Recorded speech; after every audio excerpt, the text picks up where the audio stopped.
Hello, everyone. Welcome back to another session where we master the TOEFL iBT together. Today, we are going to dive into a reading challenge called Complete the Words. This task is all about using context clues and your vocabulary skills to fill in the gaps of a paragraph. It is like being a language detective. We will look at the big picture, find the logic behind the sentences, and solve these blanks step by step. Let's jump right in and see how we can ace this. If you want to keep improving your score, make sure to subscribe to my TOEFL and stay tuned for more expert tips. We are here to help you reach your goals, so let's keep learning together. We will start by looking at the very first sentence of the text. Usually, in this type of question, the first sentence is already complete. It is designed to give you the main topic and set the scene for everything that follows. Pay close attention to the general subject matter here, because it will provide the clues you need for the blanks coming up later. Let's listen for the key ideas. Human geography examines how people interact with places, resources, and environments across the world. In this opening sentence, we are introduced to the core subject, human geography. This tells us that the whole paragraph will focus on the relationship between humans and their surroundings. Notice the verb interact. It shows that this field is about the connection people have with their environment. The phrase across the world establishes a global context. By understanding that we are talking about people, places, and global movement, we are already better prepared to figure out what those missing letters in the next sentences might be. Now, as we look ahead, you will see that the next two sentences have quite a few missing letters. Instead of trying to guess them one by one right now, we are going to use a smart strategy and skip them for a moment. Why? Because the later sentences often provide extra details that make the earlier blanks much more obvious. Let's build a complete picture of the paragraph first, and then we will come back to solve the puzzle. Now, let's move on to the fourth sentence. Even though this sentence does not have any blanks to fill, it is a vital piece of the puzzle. It explains the practical side of the topic, showing us how the information we just read about is used in a professional or academic setting. Let's see what details it adds. Universities use such knowledge to analyze population change, urbanization, and cultural connections between distant communities. This sentence highlights the academic importance of the subject. We see that universities are the ones applying this research. They use it to analyze population change, which links back to our earlier idea of how people move and live. The mention of cultural connections further explains that human geography is about more than just maps. It is about the bonds between different groups of people. Understanding these real-world applications helps us confirm the technical vocabulary we will need for our missing words. Finally, we have reached the last sentence of the paragraph. This sentence serves as a conclusion, wrapping up the main points and giving us a final sense of the author's purpose. It is a great way to double-check that our overall understanding of the text is on the right track before we go back to those blanks. By combining data with observation, geographers can better understand how societies grow, adapt, and organize space over time globally. The final sentence brings everything together beautifully. It mentions combining data with observation, which explains the method geographers use. The phrase, better understand, reminds us of the goal of this academic field. Lastly, the emphasis on how societies work over time globally reinforces the big picture perspective we saw at the very beginning. Now that we have a solid grasp of the entire paragraph, we are ready to go back and fill in those missing letters with confidence. Before we solve the first blank, let's look at the sentence again to see how it flows from the introduction. We know we are talking about human geography and researchers, so let's use that context. In this field, help researchers. The word starts with the letters M and A and has two empty spaces following them. In the context of geography and researchers, we need to think of a common tool used in this field.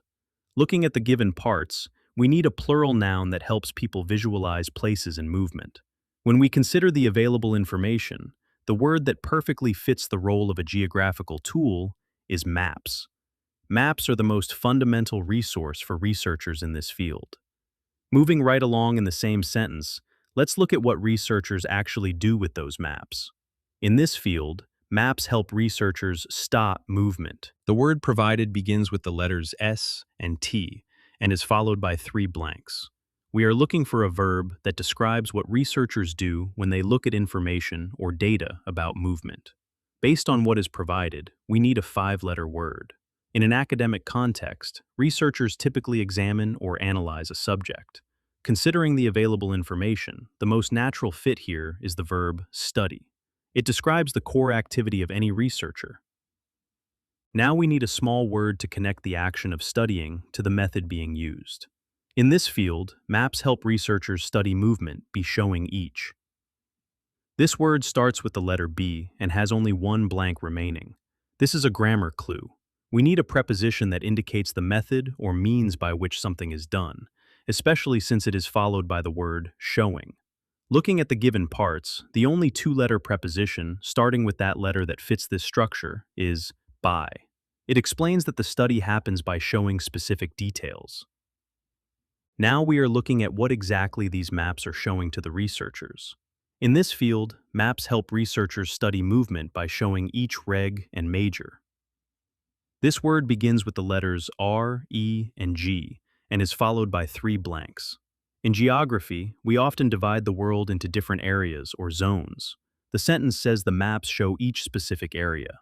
Based on what is provided, we are looking for a six-letter word that represents a geographical area. Considering the available information, the correct word is region. It is a standard term used to describe distinct areas in this field. Let's finish this sentence by identifying what else the maps are showing alongside the regions. In this field, maps help researchers study movement by showing each region and major route. The word starts with the letters R, O, and U, and has three blanks to complete. Since the sentence is about movement, researchers would be interested in the paths or ways that people travel. Looking at the given parts, we need a word that means a way or course taken in getting from a starting point to a destination. Considering the available information and the plural context often found in research, the word is routes. This completes the idea of tracking movement. Now let's move to the next sentence, which explains the results of these geographical patterns. These patterns allow people T. We have the letter T followed by one blank.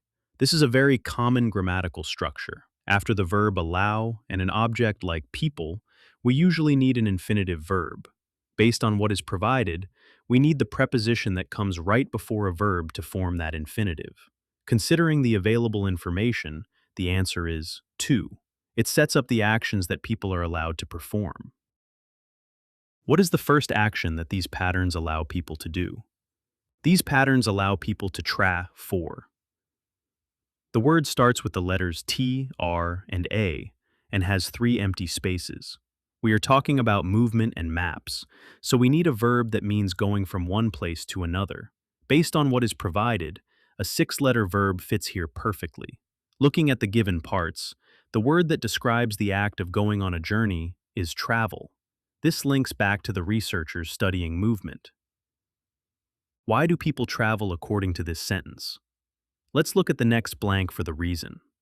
These patterns allow people to travel for spread. The word begins with the letters T and R and is followed by three blanks. People often travel for economic reasons, such as buying and selling goods. In a text about geography and historical patterns, we need a word for the exchange of items. Looking at the given parts, a five-letter word is required. Considering the available information, the most logical reason for travel in this context is trade. Besides trading, what else can people spread when they move around the world? These patterns allow people to travel for trade, spread, educate, and develop. This longer word starts with E, D, U, and C, and has five blanks left. When people move and interact, they share knowledge and learning. Based on what is provided, we need a nine-letter noun that represents the process of teaching or learning. Considering the available information, the word that fits this description and the letters given is education. It is one of the key things societies spread globally. Finally, let's complete the word that names the academic discipline we have been discussing the whole time. These patterns allow people to travel for trade, spread education, and develop GOG as an academic discipline.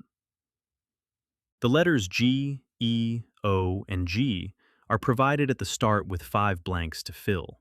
This should be the easiest one because it is the main subject of our entire paragraph. We are looking for the name of the study of places and the relationships between people and their environments. Based on what is provided, we need a 9-letter word. Considering the available information, the word is geography. This is the field that developed into an academic discipline through these patterns.